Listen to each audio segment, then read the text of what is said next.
Hello, YouTube. HTJ here, and as usual, I hope y'all are happy, healthy, and doing well. Let's talk a little bit about Nate Diaz and Jake Paul. Before that fight, I made a prediction. I said that Nate Diaz would win that fight. And I believe, after watching the fight in its entirety, that Nate was patty caking. I truly believe that. And what sealed it for me was the in-ring interview after the fight. I've been watching Nate Diaz fight for I don't know how many years, to be honest with you. I saw his brother Nick's debut in the UFC and was a huge fan. Diaz Army for life, y'all. I've said it before on this channel, and I'll say it again. Diaz Army for life. Well, I don't know now. I'm real upset, man. I'm real upset. So let me just talk a little bit about the fight itself. It looked like to me that at any time Nate wanted to, he could have thrown or had more output. He had the gas tank. And if you look at the post-fight numbers, please correct me if I'm wrong, but I believe Jake Paul outthrew Nate by about 100 punches. That doesn't seem right either, does it? No. Of course, there was the knockdown in the fight that a lot of people are calling fake. Didn't happen. It was rigged. I've seen multiple angles from it, and we'll talk about what I saw live. I believe that Nate, for the most part, got out of the way of that punch and may have been grazed. I think it was a balance issue. And then when he tries to get up, his glove falls. The ring could have been wet. The glove could have been wet. Had a little bit of Vaseline on there. So, man, it looked real shaky at first. But Nate got up, and as he got up, I'm thinking, he is not stammered. He's not stammering around. I mean, he's not stumbling around.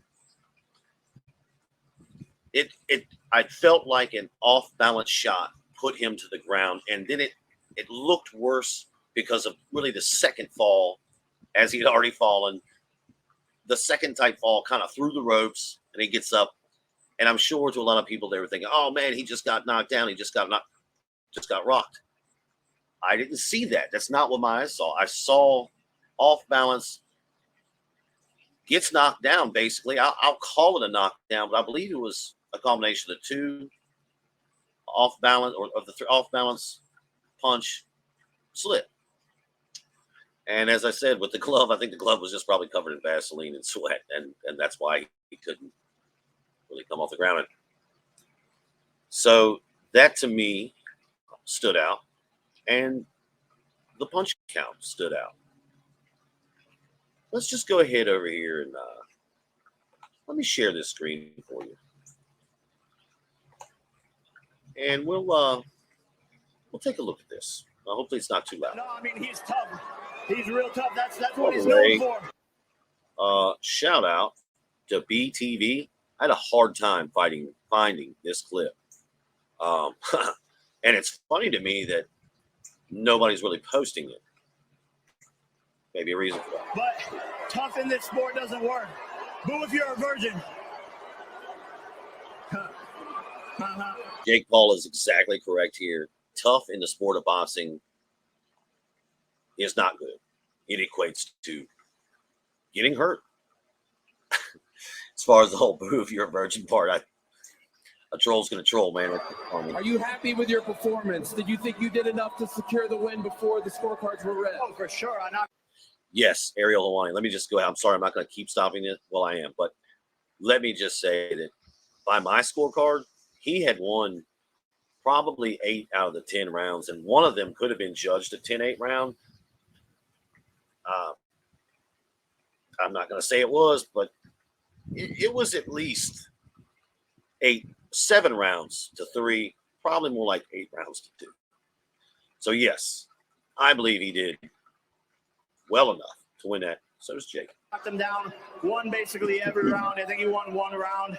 But he's a warrior, you know. I had him hurt in the first round. He kept on coming, and no one's taken that much damage. But all credit to my team, my conditioning. Going 10 rounds in my 8th fight, it's unheard of. Only been boxing for 3 years. Oh, look, there's a little slippy knockdown there. We'll go back to that. I do believe, I mean, Nate showed what I and the hardcores know, like, that guy's not getting knocked out. I was impressed after the first round. He did take a beating. And then I think Nate really calmed down after that because he thought, man, this guy, he can hit me as hard as he wants, but he's not putting me out of here. He's no different than anybody else I've ever fought. So Nate coasted for half of that fight, y'all. And then in the last 4 rounds, he spent a good amount of time talking to the crowd, talking to Jake, the announcers, showboating, doing whatever he was doing. Only been boxing for 3 years, beat a UFC legend. I was watching this kid growing up, but I want to run it back in MMA. Let's go. So there's the offer on the table, $10 million in MMA next fight. Is the offer on the table, sir? Is that what you want to do next? Yeah, I want $10 million PFL. That's the offer. Let's run it back in MMA. Make it fair. I won one.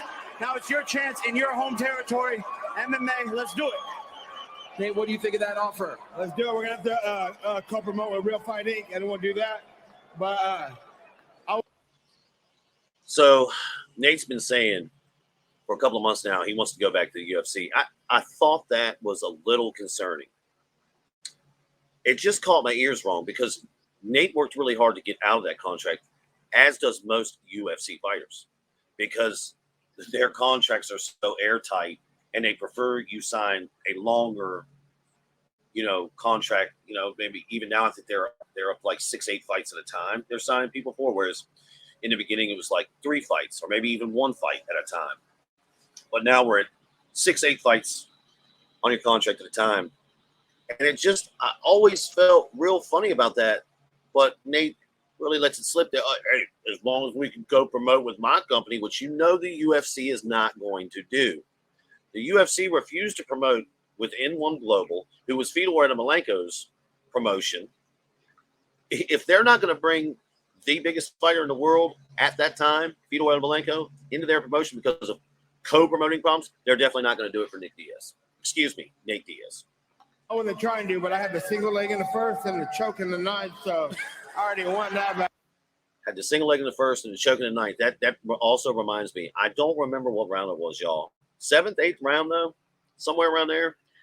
Nate was pitter-pattering pretty good on Jake, and then Jake all of a sudden kind of just bodies up on him and pushes him to the ropes very easily. Very easily. We all know Nate gets beat by wrestlers. This might not be good. I saw that guillotine there. First pro boxing bout for you, Nate. How did it go? What do you think of your performance? yeah, he's tough and he's big, and I wish I could have done better and did better things, but some shit didn't happen right the way I wanted to. But it's all good, and I think I've been in boxing still, but he wasn't this one. It's good. Such respect given by Nate. I don't believe I've ever heard him talk about an opponent like this in the post-fight. You know, he has said some things over the years like, oh, yeah, he's a tough guy or whatever, but he never gives this level of respect, especially right after the fight. Really got me thinking. And hey, real fight, ain't gonna fight anybody. I don't give a fuck. Do you want your next fight to be in MMA or boxing? Either one. The thing what I like about this was I had a hey, be nice. You know, they were trying to fight each The other. cameramen are fighting here too. Cameramen are crazy. MMA or boxing? I'll do either. Be MMA nice. or boxing. MMA sounds good. He When have won you one ever- to get one back. When have you ever heard Nate Diaz say be nice to anybody? I mean, I'm just telling you, to me, he looks like he's in a great mood after this fight, and he knows that $10 million payday is coming from PFL with the co-promotion that is going to let him have sponsorships. Oh, and by the way, will let him box outside the PFL as well. Why would he ever go back to the UFC? He ain't going back. He's really happy to be in his position he's in right now, and I applaud him. After his long storied career in the UFC, he deserves every bit of what's coming to him if he signs that deal with the PFL to do the MMA match. He will have sponsors. He will have other avenues to pursue and not be locked in, by the UFC. So I'm down with that. And, So he's very happy. I'm glad I had a worthy opponent, someone who did something outside of fighting, and then in fighting and made a big name for himself and did his thing. And I think he's doing a great job. And that's what I like. Is somebody who's out there and everybody believes will whip my ass, and that's what I beg to differ. So I'm going to come and get that back. Again, man, so complimentary of Jake. And let me just say, man, Jake put in the work. I don't know if this dude was on EPO or what, but that gas tank went from not so great to really good. You're fighting Nate Diaz for 10 rounds. All of a sudden, your gas tank, boom, is good. I don't know. Certainly proved a lot of people wrong. He's showing you a lot of love and respect. If it's not Nate next, is there any boxer out there that makes sense to you? Yeah, look, there's a lot of names. It's back to the drawing board. Tommy Fury rematch. He won by a split decision. I'm going to try and get that. You know what? We can just go ahead and stop there. All right, because I think the point's already been made for me, by me. That was a fake fight, y'all. And we heard some rumblings about this before the fight. And I, like many people said, you could never pay off a Diaz brother. He will never take any amount of money to dance with somebody and make it look good and then just give it to him. This was a fake fight, y'all. This fight was not even, this is the lead up. I'm sure we're going to see Jake Paul and Nate Diaz in PFL. I don't know. Maybe we don't. Given what I said, sorry, broken record time. $10 million. We'll be able to have sponsorships for the week of the fight, in the ring, outside the ring, wherever he wants them. And he won't be locked into a contract that says he can't do anything he wants to do, such as box or whatever he wants to do. So I think he's headed for the PFL. I thought that way before the fight on August 5th. But now I'm just positive. I just feel like that's the move. These two gentlemen, they're playing a real long game here, man. And Jake Paul is very intelligent. Very intelligent. I mean, where that guy has come from to what he's done, and especially what he's done for, I can't believe it, Francis Ngannou. What they're doing over there in PFL. What he's doing for the fighters, the insurances and associations, the payouts. I'm a Jake Paul fan, y'all. I'm a bigger Nate Diaz fan, but this whole thing has soiled me a little bit. And it just goes to show me that everything's fake out here, y'all. We got fake fights. We got fake news. We got fake movies. Whatever you want to know. Everything's fake out here. Well, it's not everything. A lot of things are fake. So, y'all, I'm super disappointed, man. That's just where I'm going to leave it. I lost a lot of respect for Nate. Again, I think he deserves everything that's coming to him, and I think this